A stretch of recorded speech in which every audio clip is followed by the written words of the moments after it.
Hello and welcome to my Let's Play of Ace Lightning. This is by Enchanted. I just want to show this game off because it's actually a lot more interesting than people give it credit for. The title screen's quite loud though, so we'll get past that quickly, shall we?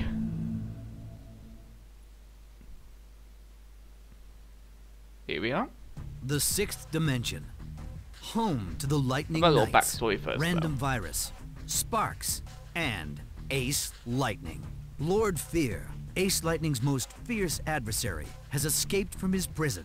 Lord Fear's aim is to leave the sixth dimension, to escape to other dimensions, other worlds, where he will reign supreme. For Lord Fear, there is only one way out, and that is through the power of the Amulet of Zor. In Fear's foiled attempt to steal the amulet, it was shattered to pieces. But as he made good his escape, Ace Lightning retrieved just one piece. Incomplete, the amulet was useless to Lord Fear. But in his fury, he hatched a vile plan. Fragments of the Amulet of Zor were hidden throughout the Carnival of Doom, a bizarre zone born of Fear's sick imagination. Lord Fear knows that Lightning Knights swear an oath to protect the amulet. Ace Lightning is therefore compelled to seek out and retrieve the fragments at any cost. Lord Fear's plan is that in his quest to recover the pieces of the amulet, Ace will become weakened to the point that he, Lord Fear, will be the victor, and the amulet will be his forever. The future of every dimension lies in the hands of just one being, just one hero. Lightning Knight, Ace Lightning. So let's get past this because this song is quite loud. I have to turn the volume on my game way down on the actual computer. So let's start a new game. We'll be playing this on easy, of course, because it's not a very good game, honestly. I don't want to overstretch by playing it on normal or hard. But I want to show it off for the level design. And the amount of enemies as well. There's a lot of different enemies. This place has Lord Fear written all over it. But it'll take more than some warped carnival to stop Ace Lightning. Okay, Fear, here I come. Ready or not. So first of all, we have a little introduction to the game. Just picking up this piece of the amulet to start things off.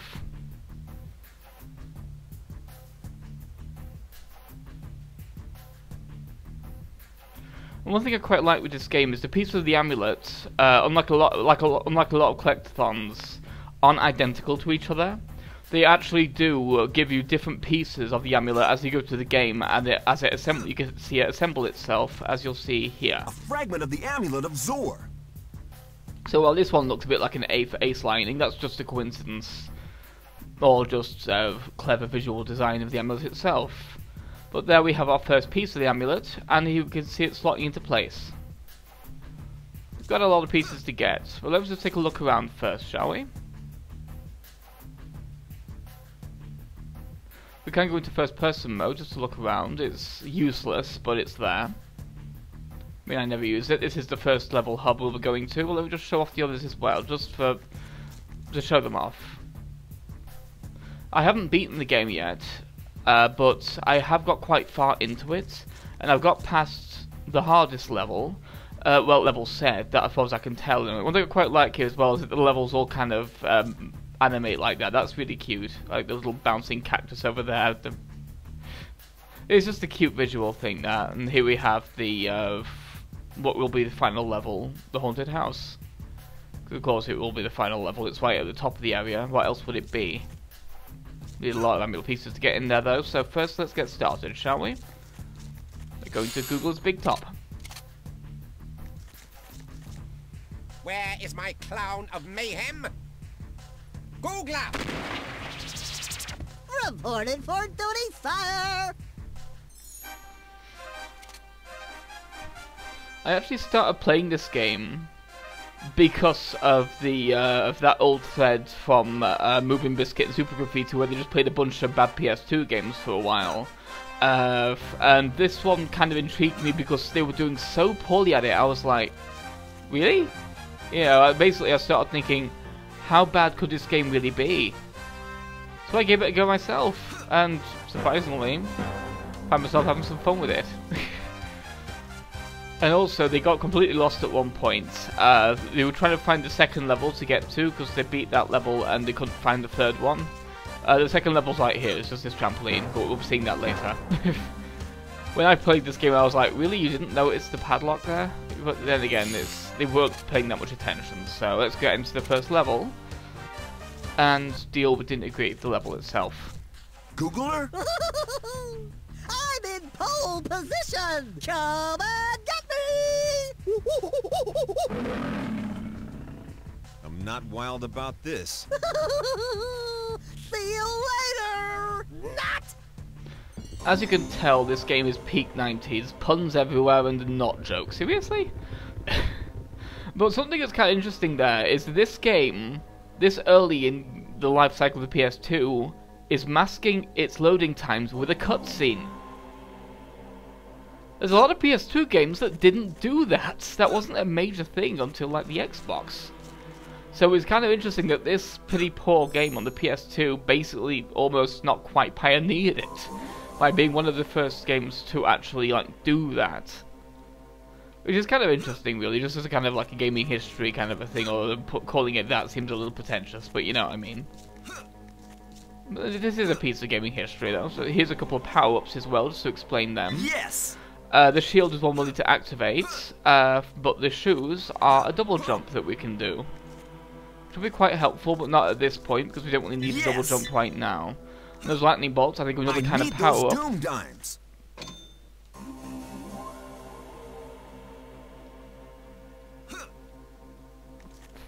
I screwed up that jump because I'm an idiot, but there we go. Also, the jumping in this isn't particularly good. It's alright, but you really have to get used to it, yeah.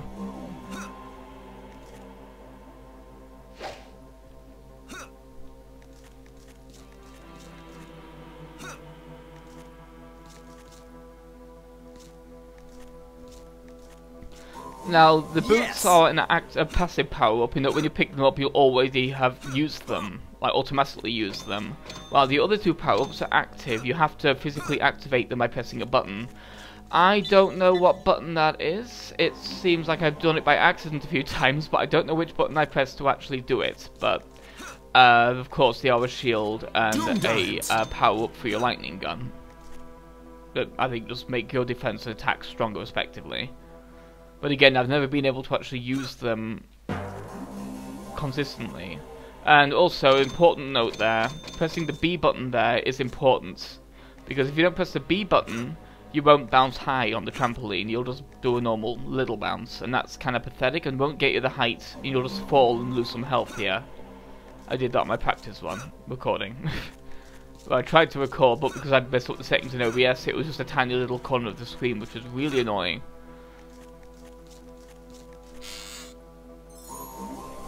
So here's a little tutorial for combat. And there's something here that I didn't know first time playing the game until I got to the second boss. We'll see that in a minute when I finish showing off these 4 enemy types. Each level actually has a lot of enemy types. A lot of the time they're actually pretty unique. And I quite like that. Oh yeah. Press the L2 button when the shield is full and it'll give you a shield like this.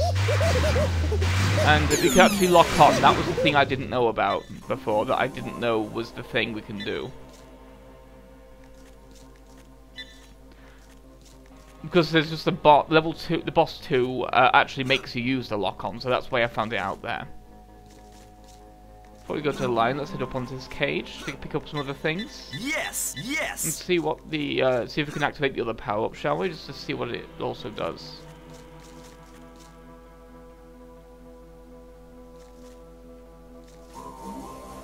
Apparently not. I'm not sure how to make it do it, but unless it just did it, I didn't know. It seems like a very kind of... Oh, careful here. The lion actually doesn't attack physically.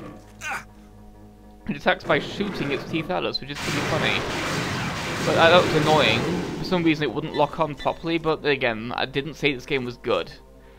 The level design's good, but the mechanics are very wonky.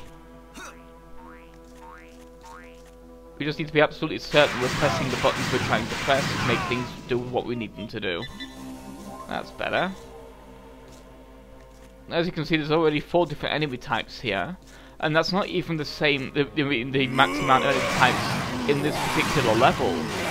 This level has even more enemies, and even then, after this level, the second level of this hub even has even more enemies. It's ridiculous how many enemy types this game has. It's very interesting, because you never know what it's going to throw at you.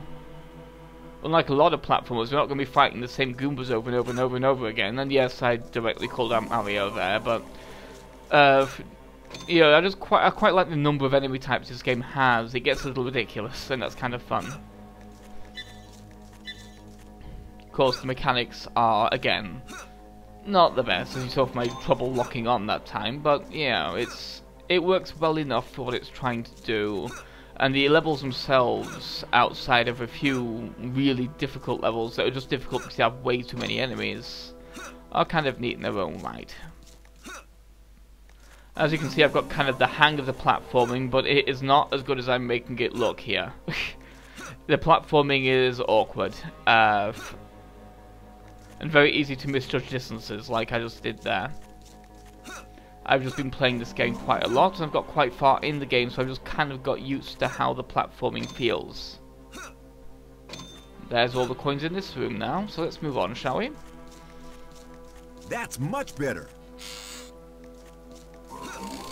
So here we go. This checkpoint here is a good landmark for this room because there are a lot of exits to the room, and it'll be helpful remembering where we started.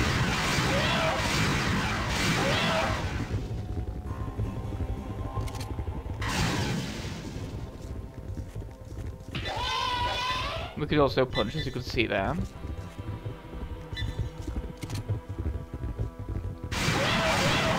The important thing with the actual physical attacks here is to bear in mind physical attacks is do not use the combo, use the drift attackers. Not that, but I don't know why it's not doing it this time. That's annoying.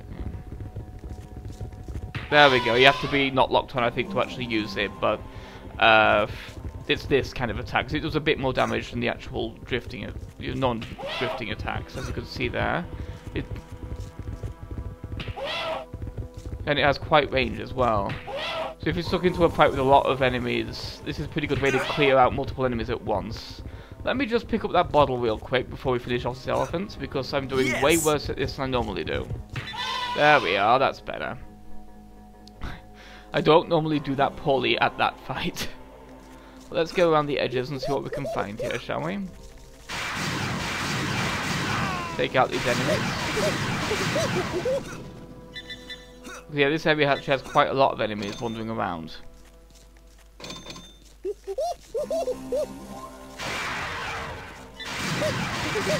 And yeah, the lock-on is very important for hitting enemies on a higher level than you, because otherwise you just won't. So of course we need to pick up these Doom Dimes, as the game calls them, because we need 50 of them before we exit the level.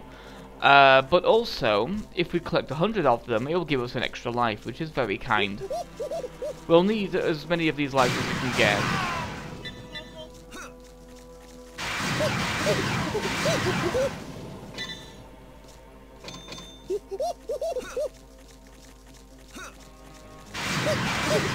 The main thing, the only thing with the lives though in this game is that you can only carry 9 of them. The counter's only a single-digit counter. But that's just a UI thing, I think, and generally a balance thing, because you don't really... I'm going to be using save states towards the end of this game most likely, because this game gets pretty difficult, just because of, again, the amount of enemies there are, and this game's combat being what it is, that does not do well when it comes to balance. I mean, a lot of enemies can actually be ignored, which is quite nice. I mean, we don't have to be collecting all of these coins if we didn't want to.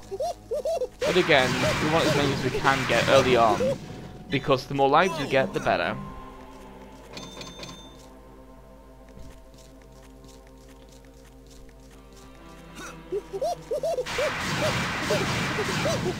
Something important to remember, of course, is that the environment can block your shots, so we need to be very prudent with them.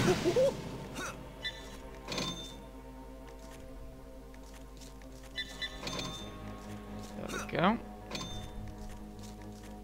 Yes! There's actually some stuff here as well that we can do in the middle of the room. This platform here can take us to a sort of secret area. So let's head up here, shall we, and see what we can find. You know, I like that these secrets exist. Not quite secrets, but you know, these are all like side areas that you don't really need to go to. Because it's nice to have this amount of stuff. Because generally, again, they give a lot of coins and a lot of power-ups, which can be kind of nice, although I never really found a use for the power-ups. It's nice that the game lets you find some more of them in case you do use them. But again, I generally don't get close enough to enemies for the power-ups to be needed. So these gates are closed, so let's go for the one that's actually open over here, shall we? The lion cage. As you may have noticed, the Ace Lightning levels get kind of long, but they're also kind of interesting in their own way as well. They all have their own sort of thing to them. They all have their own personality and their own set of enemies and obstacles and things like that, and their own challenges. Don't do that. The game tried to do a thing where it does this fly around with the camera, but I was kind of in the middle of fighting the elephant, so I accidentally skipped it. But whenever you go into a new area, the game shows you your destination by doing a quick flyover of the area, showing you where the thing is you need to go to. Which is quite nice, because it means it's very hard to get lost in this game, unless you're just not paying attention. But again, the important thing in this game is just pay attention, really. As long as you're paying attention, you'll do fine. There's a lot of lions in here, and an elephant out here that I haven't taken care of yet. Overall, this game's strength definitely lies in level variety, and enemy variety as well. There are so many different kinds of enemies, it's kind of ridiculous. Let's just get a shield up, because why the hell not?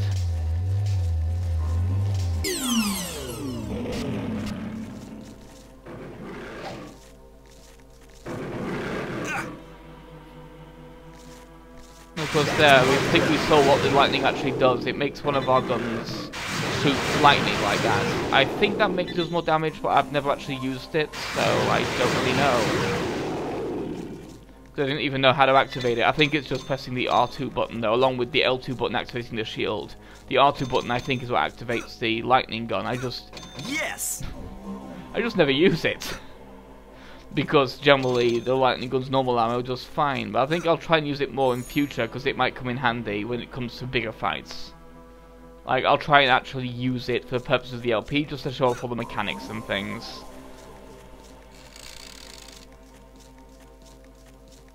Yes! So of course, this is one of the major mechanics of the game, is these lightning switches. Which allow us to unlock new areas of each level. The one in the lion cage will unlock the bear cage, and the one in the bear cage will of course unlock the way to the last tent. One thing I quite like is that this game doesn't repeat itself with the levels. Like, this is the big top level, like just the general big top stuff with a lot of like the rings and the circus and everything like that. This is the 3-ring circus section of the rings, so we're in the 2 rings now, pretty much.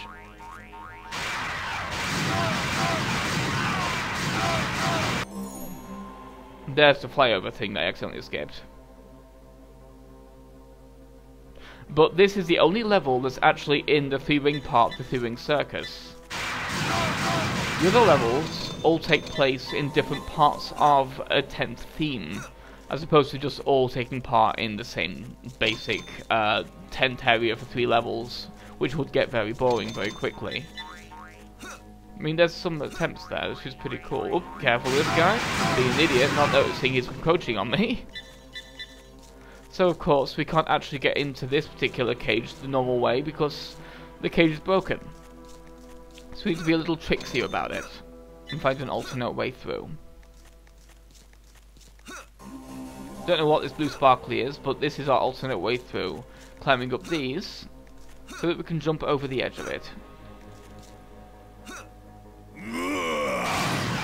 That sounded like a moo, whoever the voice actor for that bear was. Which is clearly just a guy going gwah, but you know, there you go.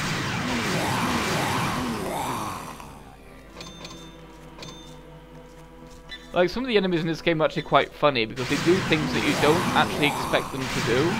I won't go into detail here because I'd spoil some enemy types, and some of the later enemy types are actually quite funny and I quite like them and don't wish to spoil them. So, we'll just explore this area for the coins. We've got quite a lot, haven't we? And then hit that button. That's just a way out, so we'll hit the button first. Boop. And unlock the final cage. So let's go over there, shall we? Yeah, skip that animation, but we don't need to see that door open. We know what it's done.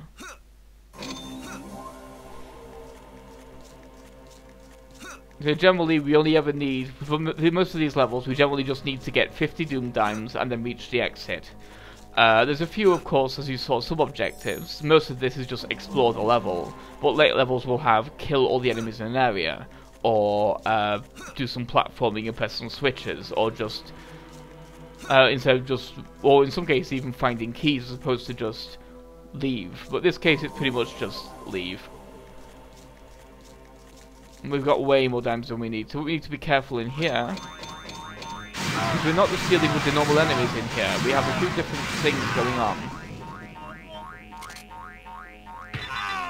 There we go, ran out of juice there. That could have been bad, because coming up are our first projectile enemies. These walruses. They can be quite nasty if you don't know what you're doing. And of course this is a gauntlet, so we have to kill everything in the room. So that that medallion will piece will reveal itself to us. So you can see they're already throwing stuff, so let's get going, shall we? Let's get stuff. Come on, block. There we go. There we go.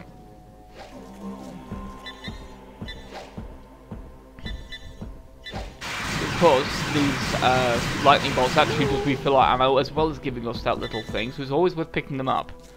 Especially if we've not got as much ammo as we could have.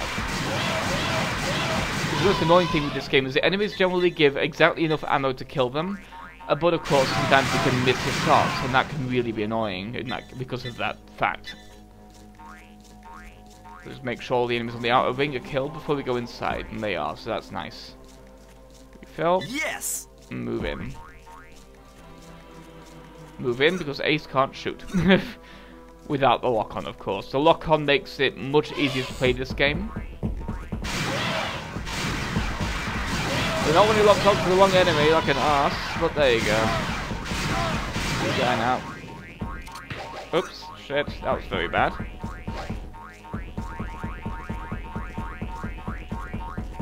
This is not a good position to be in, so let's be quick, shall we? That's better.